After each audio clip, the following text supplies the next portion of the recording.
Today's video is sponsored by Pablo Lutenberg in memory of his grandfather Yaakov ben Eliyahu Yosef. We're commanded to eat the Korban Pesach. That night before we left Egypt, we all sat in our homes, surrounded by the blood on the doorposts. And the Torah commands us, "V'achaltem oto, v'kacha tochelu oto." This is how you should eat it.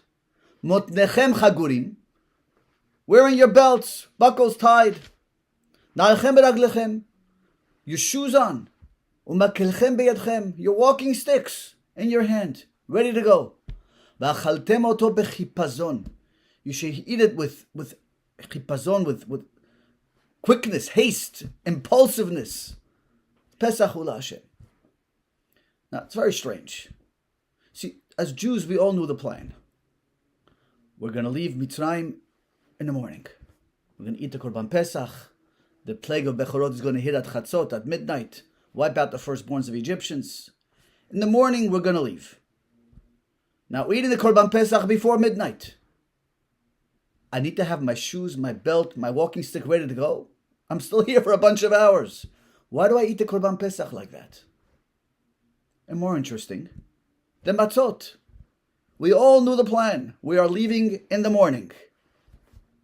I could have put the dough, prepared it an hour earlier, give it time to rise, and bake it.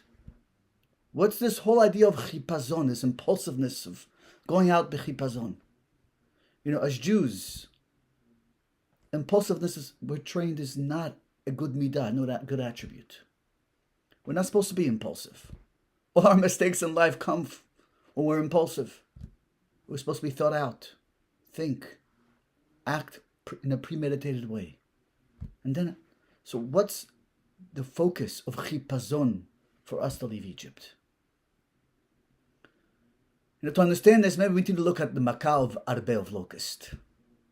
See, every Makkah had its message, both for the Egyptians and the Jews.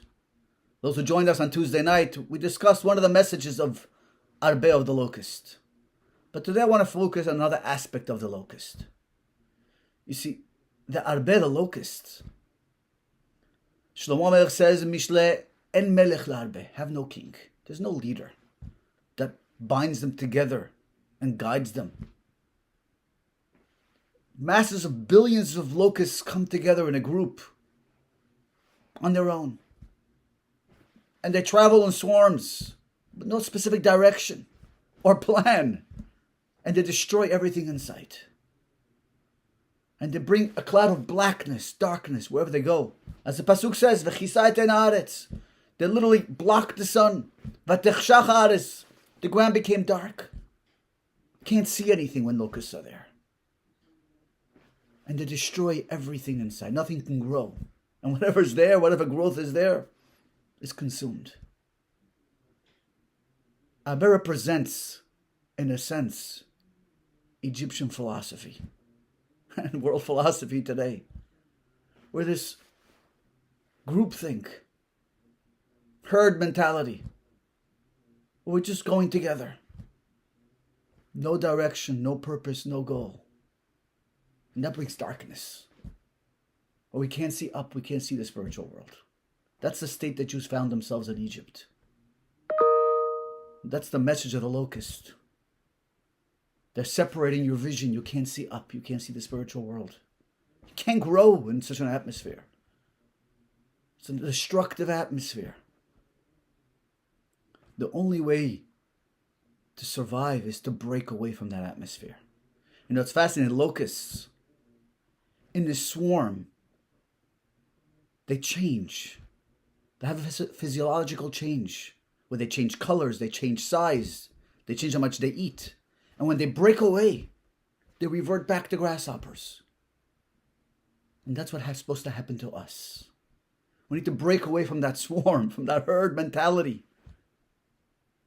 But the only way to do that is to jump with an impulse, just to break away.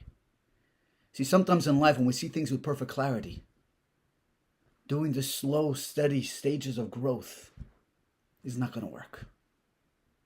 You need to take the plunge. So as a general rule, growth is gradual. And if you don't grow gradually, it doesn't stay with you. It disappears. But there are times in life when things are clear, but you're afraid, something holding you back. You need to take the plunge. That's the message of Mitzrayim. Bechipazon. You need to break away from Egypt and follow Hashem and Moshe. And we got to do that impulsively. Bechipazon. Just jump. No change, no gradual. You got to take the plunge. That's the message for us today. What's holding us back sometimes from growing, especially in a world that tries to block out any message of meaning and depth. You got to take the plunge. You got to break away from that worldview and philosophy. Bechipazon. This is the time of Yetziat Mitzrayim. So that energy exists today in the world. So let's take the plunge. Shabbat Shalom.